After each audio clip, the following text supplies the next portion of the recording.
Hey guys, Kyle the Death Knight of Anime here, bringing you my review for Attack on Titan Season 2, and boy, what an episode. A lot of actually focus on Ymir in this episode.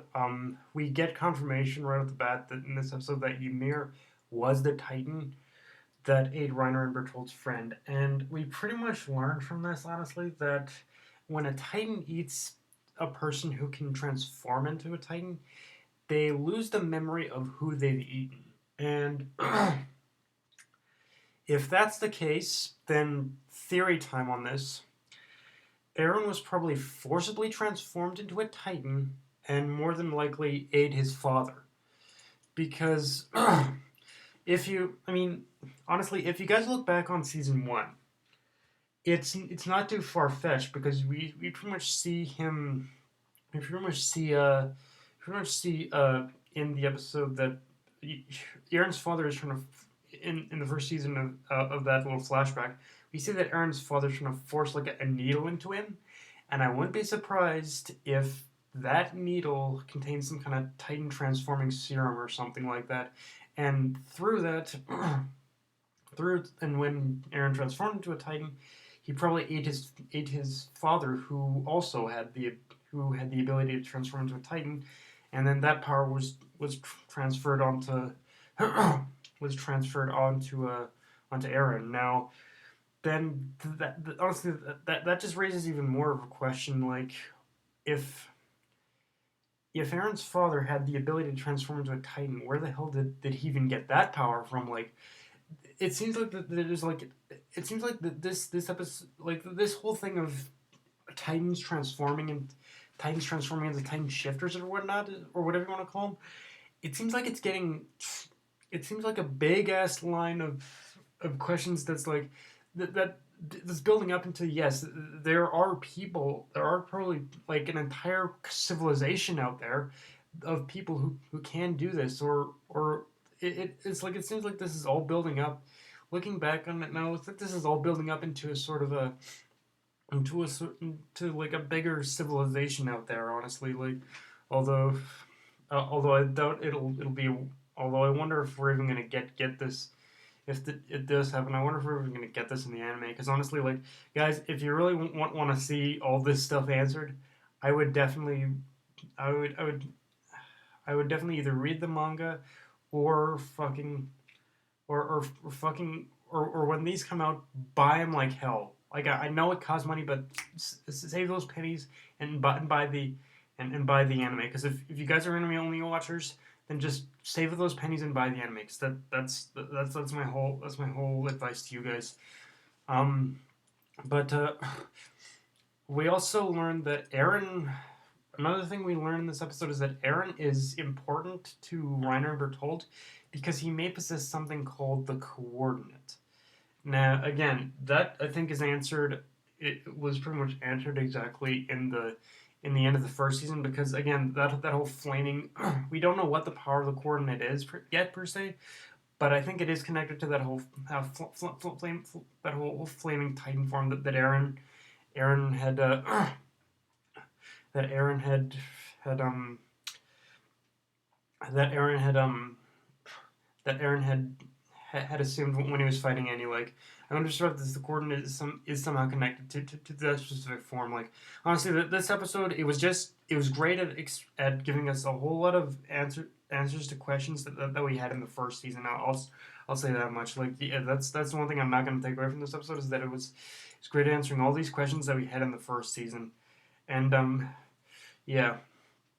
Also, again, we get this whole, again, we have this whole, again, it was very Ymir focused. Like, we get this whole conversation between Ymir, Bertolt, and Ymir, conversation slash argument between Ymir, Bertolt, and Reiner, that once again foreshadows world building beyond the walls, as they're constantly using the words conflict and the mention of them being warriors. Again, saying that there is some definite possibility of again, world building out there. But another thing I've taken away from Ymir in this episode, that is that she was pretty much a loner all her life, and she just didn't want to be, and she's kind of using Krista in a way as a sort of scapegoat, in a way to basically avoid that whole lonely lifestyle. Like we of course we get a lot more of Ymir's backstory in this, and we see that her blunt honesty honestly comes from a very dark.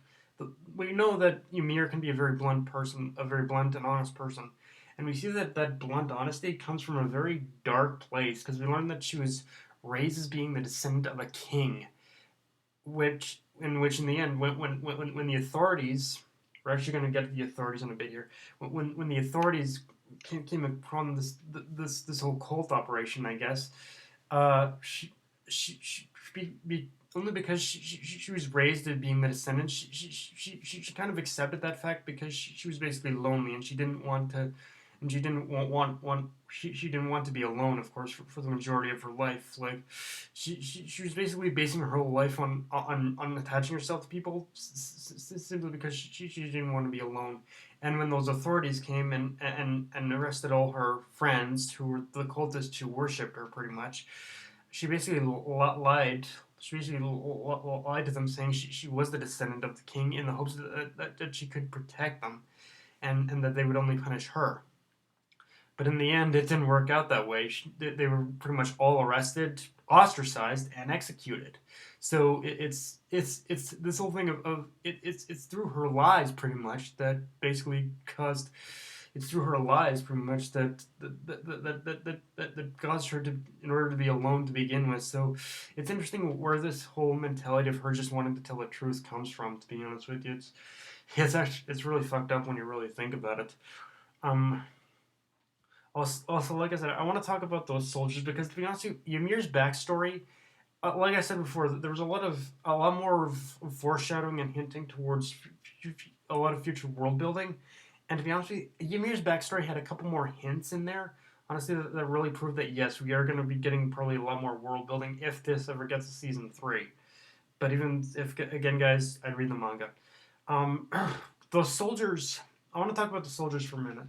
If you notice, they had different uniforms than the scouts. Now, one could argue that it's probably just a whole a different time frame, a different area, a different moment in time or whatnot. But I don't know. I get the feeling that there is that this is depicting a different civilization beyond the walls. Because if you also look, when that woman who was captured, when that cultist woman who's being captured along with Ymir was tossed over the pit, you notice a very familiar light that appeared after she was tossed in. That's the light that most of the Titan shifters, that's the light that's given off when most of the Titan shifters we've seen in the series transform. So right there, that's saying to me there are people out there with the knowledge of turning people into titans. So this is probably something that does exist out there. Like there are people. There is probably a civilization out there that has learned to harness the power of the titans and transform people into titan shifters. So yeah, I'm not gonna lie. I wouldn't be surprised if that was the case. To be honest with you, um um and oh yeah, we there's also I'm not gonna lie, the one funny moment in this episode for me was that moment when Aaron punching Reiner with his stubby arms. That shit was fucking hilarious. I'm sorry. Like, Aaron with his stubby arms, I just cannot take that shit seriously. Like, he's trying to be tough, he's trying to be manly or whatnot, but seriously, Aaron, we just cannot take you seriously when you're punching people with your stubby ass arms. Transform or do something. Yeah. Um, and, uh, and we also, and like I said before about Ymir, she pretty much she went into action in this episode. She pretty much she transformed into a titan, and she was and Armin noticed right away that Ymir was looking for someone, and we see that she ate Krista, she's probably just keeping her in her.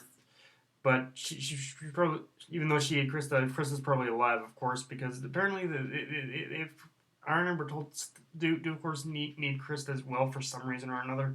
It's probably connected to the fact of the fact of her true name is Historia, honestly, which from the looks of it, is probably a similar situation to how Ymir was built up. I bet his story is raised in some kind of a noble family, honestly, or something like that. But yeah, for some reason they need Krista, which is odd. You'd think Krista being if she Krista is a noble family member, you'd think that they would be she would be her enemy, their enemy, or something like that. But yeah, it's but yeah, that whole thing with Ymir eating Krista or Historia, it basically proves that yeah, Ymir has switched sides, and the next episode I'm sure is where shit's going down. We only got two more episodes, guys, and like I said, if you guys want more episodes, I feel I'm reading this too much, but I will say it again. If you guys want more episodes beyond what we have left, but do us all a favor and buy the fucking anime whenever you can. Save those pennies, do whatever you need. Also, when Hannes was there saying, well, last thing I want to say, when Hannes was there saying, I'll save Aaron even though I have to die. I won't say anything more beyond that, but famous last words, Hannes. Very famous last words. But yeah, guys, that's my review of Attack on Titan second season, episode 10. Great episode, and yeah, like it looks like this we're definitely building up to the climax of this of this season. Like, and I'm gonna be sad when it ends. I wish we had gotten 12 more episodes beyond this, but hey, I completely understand why what I completely understand the situation as to why they couldn't do more. But yeah, guys, that's my review. If you enjoyed the video, like, comment, subscribe, or follow me on Twitter and Facebook. Death Knight of MMA, signing off.